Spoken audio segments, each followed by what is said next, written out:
商场爆炸时，我为了救男友季翔宇，失去了右手。本是天才医生的我，再也无法举起手术刀。季翔宇说要报救命之恩，当众向我求婚，日日细心照料我，却在我身怀6甲即将生产时，将我绑入深山，浑身洒满汽油。谁要你多管闲事？商场爆炸时，非要拦住我就慢柔，是你害死了他，他受了多少的苦，你就该千百倍偿还。被大火吞没时，我才知道，原来他一直记恨我当时阻拦他去救青梅，一心要为死去的青梅报仇。再次睁眼，我回到了商场爆炸的当天，我又回到了商场爆炸的那天，右手还紧紧抓着男友季翔宇不肯松开。向小你松手，慢柔还在里面，我要去救他。他愤恨地瞪着我，眼里满是急切。几乎一瞬间，我轻易就松开了拉住他的手。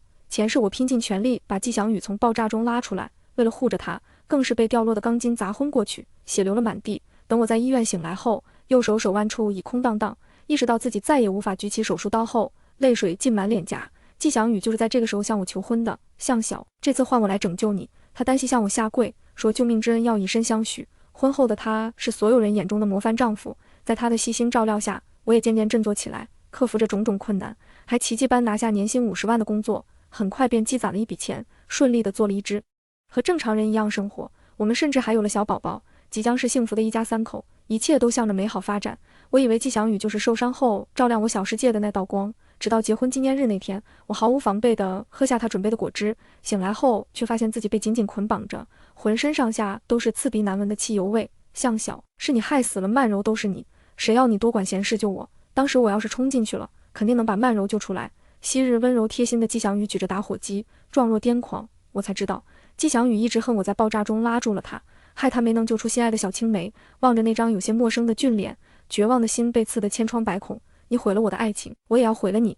他的声音是那样的憎恶，像尖刀般狠狠扎进我的心口，火焰燃烧得很快，我被瞬间吞没，活活烧死，痛苦而亡。而此刻，向小，你给我松手！眼前，季翔宇朝我怒吼一声，满面阴鸷，和记忆中如出一辙。这可是你亲口说的。我毫不犹豫点头，随即掉头朝逃生路口冲去。前世爆炸发生后，商场里混乱嘈杂，我一心救人，根本没听清季翔宇的话，也没料到相恋多年男友的心中只有小青梅。既然他都这么爱，我当然要成全了。余光里，他愣在原地，似乎没料到我真就这样跑了。这一次，我不会再选错了。成功获救后，我和其他人一起去了医院，看着这次完好无损的手，我捂着脸，带着劫后余生的庆幸，无声抽泣。太好了，这辈子的我是健康完整的，我的手没受伤，以后还能当医生。另一边，季翔宇也得偿所愿，成功救出了他的小青梅，代价是他的一双腿，坍塌的墙体正好砸在了他的双腿上，血肉模糊，他当场就直接昏死了过去，比我上一世还要惨。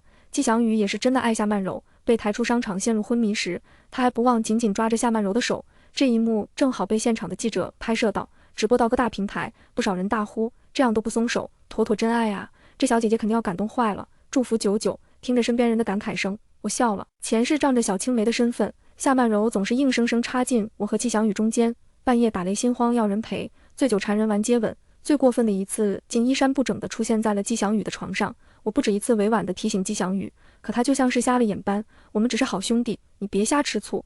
而等夏曼柔不幸丧命后，我的这些话语成了嫉妒夏曼柔的罪证。季翔宇对我更是恨之入骨。点火前，他狞笑着说是他在等待救援的时候亲手砸伤了我的手。曼柔死了，你却还好好活着，你怎么配？你就该吃尽苦头，该千百倍偿还。只是让你没了一只手，真是便宜你了，死残废！没人会喜欢你。闭上眼，怨毒的诅咒还在耳边盘旋不断。季翔宇的心里只有夏曼柔，在他眼里，我就是个阻碍他追求真爱的恶毒女配。而如今是季翔宇废了双腿，就不知道他心心念念的小青梅对他还有几分真爱。毕竟季翔宇自己说的，谁会喜欢一个死残废啊？但有个人崩溃了，抢救室外，继母哭得撕心裂肺，紧拽着我的衣服不放。向小，为什么季翔宇出了意外，你却完好无损地站在这里？他不是你最爱的人吗？你怎么可以如此残忍，见死不救？他恶狠狠地瞪着我，眼神像要把我给吃了。斥责的面孔和记忆渐渐重叠。前世得知我救了季翔宇后，继母对我很是感激涕零，说要把我当亲生女儿一样宠着。可在季翔宇求婚想要娶我时，他瞬间变了脸。我儿子那么优秀，怎么可以娶个残废？他认定我救季翔宇就是应当，不该蹬鼻子上脸。背地里无数次咒我就该死那场爆炸里。从前碍于季翔宇，我默默忍受，可现在看来，蛇鼠一窝的母子都是畜生，哪有这样狠心的人？眼睁睁看着自己的男友去死，继母坐在地上撒泼，愈发起劲。我就这么一个儿子啊，以后可怎么活呀？周围逐渐有人聚拢，还有掏出手机准备拍视频的，一旦发布到网上，几盆脏水下来，我会被钉在耻辱柱上。继母是故意闹起来的，我当然不会如他所愿。深吸一口气，我猛掐大腿，眼泪唰的一下掉出来。季阿姨，不是我不想，是我拦不住啊。季翔宇说他一定要去救夏曼柔，宁愿和他一起死。我是他女朋友，我那么爱他，怎么舍得让他难过呀？我哭的那叫撕心裂肺，走廊里充斥着我的抽泣哀嚎，大家看戏的眼神更亮了。继母脸上闪过一丝不自然，她刚要开口，抢救室的门开了，这下她顾不上解释，脸色煞白的冲了过去。等待她的是满身鲜血的季翔宇，一动不动躺在移动床上，残缺的大腿上裹满了纱布，依稀能瞧见底下大片的斑斑血迹。我的儿啊！继母痛苦哀嚎着，你为什么要去救人？妈不能没有你呀！季翔宇苍白的脸上却露出了幸福的笑容，只是少了一双腿而已，能够救下曼柔，就算是豁出性命，我也无怨无悔。继母悲伤的表情一致，周围一片寂静。有眼的好男人就嫁了吧，我又相信真爱了。于是我热心的为他们指路抢救室，没多久我就看到直播视频里只是受了点轻伤的夏曼柔对着镜头热泪盈眶的表白，我会永远陪在阿翔的身边，他是我的全部。还在众人的见证下咬牙交了好几万的治疗费，底下评论全在夸奖这段绝美爱情。爱情嘛，我想起前世听到夏曼柔和朋友聊起季翔宇，语气极尽嘲讽，别搞笑了，随便玩玩而已，不过是个用得顺手的备胎而已，等哪天腻了再一脚踹开也不迟。夏曼柔从一开始就在玩弄季翔宇，可季翔宇眼中夏曼柔就是纯白茉莉花，他恨我拆散了他的美好姻缘。当我炽热的火焰烧得痛不欲生时，他恨道，我就要和曼柔永远在一起，哪怕死也无怨无悔。如今他俩被迫捆绑，也算是得偿所愿了。可现实哪有那么简单，光是烧伤的治疗费用一天就要好几万，更别提季翔宇还断了一双腿，无论是康复治疗还是未来做义肢，都需要大笔资金维持。可他们俩都是大学生，都比脸干净，等口袋空空时，他们的真爱又能撑到几时？我都有些迫不及待。当季翔宇看透夏曼柔虚伪的面具时，又该是怎么样的崩溃和绝望？没想到这一天来得比我想象中更快。离开医院后，我第一时间联系上了导师，表达了想要深造的念头。在得到了对方的允许后，我直奔实验室，重来一世。我终于能重拾梦想了。前世我虽然断了手，但没有颓然气馁，一直在学习充实自己，好多知识早就深深烙印在脑海中，重新捡起来简直不要太容易。不到半个月，我便轻松交出了一份完美的报告。功课困扰整组大半年的难题，惊呆了一众学长学姐。导师大手一挥，替我申请公费留学，还批下了奖学金，加上组内七七八八的补贴和奖励，足足20万。学长学姐得知后也为我高兴，大家便挑了餐厅一起庆祝。但我没想到会撞见夏曼柔和季翔宇。先前采访爆火后，他们成了小有名气的100万网红，每天在网上各种秀恩爱，很快收回大批流量，被大家夸赞是真爱的代名词。狗屁的真爱，分明就是出轨渣男和不要脸的三。身旁的学姐翻白眼，她知道事情的始末，所以很是替我抱不平。我笑了笑，也没去理会那群人，却没想到季翔宇会主动找上门。从厕所出来，我看到他坐在轮椅上，整个人瘦了一大圈，阴郁暗沉，裤腿两处空荡荡，看着尤为可怖。我可太了解季翔宇了，他心高气傲，自尊心极强。可在网上那些恩爱小视频中，夏曼柔为了凸显自己的深情人设，一遍遍地将他双腿的丑陋疤痕展露给别人看，这对季翔宇而言比死还难受。看到他痛苦万分，我心里舒坦极了。我看都没看他一眼，抬步从旁边路过，却没想到季翔宇会喊住我，张口要20万。向小，我现在沦落到这个地步，都是你害的。接下来我做义肢的钱必须你来出。季翔宇，你疯了！我仿佛听到了天方夜谭。季翔宇却是一脸恨意，当初要是你拉我一把，我也不会变成这个鬼样子。我查过资料，你这种行为是有连带责任的。我直接气笑到说不出话来。前世我救了季翔宇，却被他埋怨，最后被活活烧死。这辈子我好心成全，他却把残废的罪责怪在我头上。怎么会有如此无耻的人？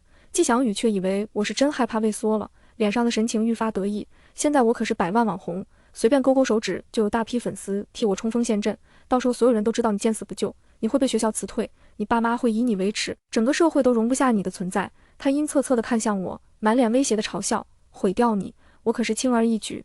有那么一瞬间，我怀疑自己耳鸣了。季翔宇怒瞪着我，眼底燃烧着愤怒的烟火，仿佛他所有的苦难都是我造成的。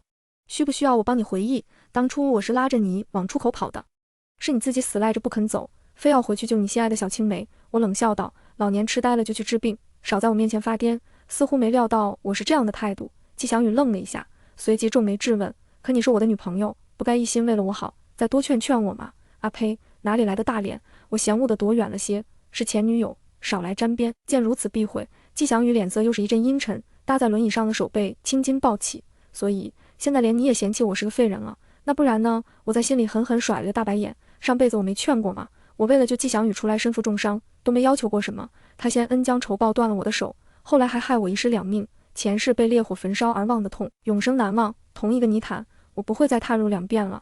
况且现在夏曼柔才是你的女朋友，要拿钱治病，你该找她。我冷笑一声，她都是个100万网红了，赚的肯定不少了。可那都是我和季翔宇以后结婚要用的启动资金，得存着。耳边传来娇滴滴的声音，夏曼柔不知从哪儿窜出来，一脸的委屈巴巴，三言两语就把季翔宇这舔狗哄得找不到南北，转头指责我。都说一日夫妻百日恩，向小，好歹你和阿翔也相爱过，这样冷漠，你心里过得去吗？再说了，也没要多少，20万而已。你不正好有那奖学金吗？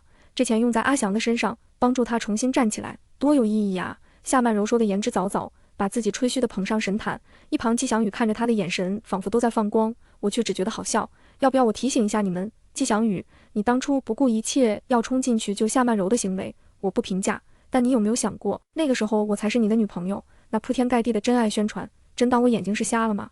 季翔宇面色一僵，说不出话来。还有你，夏曼柔。我掉头望向那上辈子害我惨死的导火索，冷冷地勾起唇。我也挺佩服你的，小三做到这个份上还能如此大义凛然，脸皮那么厚是你的本事，但也别把别人都当傻子一样的耍。一瞬间，两人的表情直接僵住。我上下扫视了眼，继续道：新款的卡地亚、LV 包包，施华洛世奇的项链，你但凡少买2件，季翔宇的一只说不定就省出来了。买这些的时候，你怎么不为季翔宇着想呢？是不够爱了吗？向小，你别敬酒不吃吃罚酒。遮羞布被扯下来，夏曼柔气得不行，扬着尖利的美甲就要冲过来给我个教训。可下一秒，她连我的衣角都没碰上，就被人一胳膊抡了出去。我这才注意到，本该在餐厅里的学长们挡在了我面前。学姐冲我眨眨眼，见你那么长时间没回来，我就猜到你肯定会被这2个渣子纠缠。果不其然，身边的学长秀了下的优越的肱二头肌，有哥几个在，绝不会让你受欺负。恰好他们都是健身狂魔，个个练得5大3粗，往前面这么一站，如同伟岸的山脉。夏曼柔和季翔宇瞬间就怂了。很好，向小，你等着，以后有你后悔的时候。夏曼柔咬着唇放下狠话，两人不甘心地转身离开。等人走远了，学姐立即关切问询：小小你没事吧？等一通检查无碍后，她冷哼鄙夷道：这对该死的狗男女，怎么还有脸出现在你面前？这不是故意存心刺激你的吗？我笑了笑，不，他们不会长远的。虽然刚才夏曼柔极力掩饰，可我还是从她3两下瞟向季翔宇的眼神中捕捉到了些许的不耐和鄙夷。离开时，他连搭把手都不肯，任由季翔宇满头大汗的独自推着轮椅艰难前行。这些种种行为，要能是真爱，那真是有鬼了。不过是想着网红流量大来钱快，舍不得这个大蛋糕而已。也就季翔宇这个蠢货看不出来。等脖梗上的箭落地后，他的表情一定精彩极了。季翔宇这2人的出现，我根本没放在心上。和导师打声招呼，请了假之后，我回到小镇，在见到爸爸妈妈的那一刻，眼泪瞬间夺眶而出。爸妈趴在他们的怀中，我泣不成声。前世我失去右手后，爸妈也是痛不欲生。得知我是为了救季翔宇，他们虽心里不满，却始终也没出言指责。后来季翔宇向我求婚，所有人都在恭喜我们有情人终成眷属，唯独爸妈态度不同。小小，不是爸妈多心，你现在失去了右手，而季翔宇真的会心甘情愿娶你吗？听妈一句劝，他看着就心思深重，不是良配呀。可当时季翔宇伪装得很好，温柔又体贴，我现在他编织的谎言中无法自拔，还维持和爸妈吵过好几回。重来一生，我才知道爸妈那身为父母为子女谋虑深远的真心有多准。而此刻，爸妈见我嚎啕大哭，立马换了神色。出什么事了，闺女？谁欺负你了？别怕呀，爸妈都在，我们给你做主。我摇着头擦干眼泪，告诉他们和季翔宇分手的事情，包括他不顾一切要救小青梅的举动。听完后，爸爸深深拧住眉心，分得好，这样拎不清的人不是良配。难得回家一次，爸妈总觉得我念书太累，瘦了一大圈，非要我多待些时间，好好在家补一补。我也专心留在了网络不通畅的乡下，安心陪父母。而等我发现自己被网暴扣上罪恶毒妇的黑锅时，舆论已经发酵了一大半。小县城并不太关注网络上的事，这件事还是学姐告诉我的。小小，你别理网上的那些胡言乱语，最近小心一点。放心，我们大家都是相信你的。那时我才知道自己被网暴了，起源是夏曼柔几天前在账号上发布的一则小视频。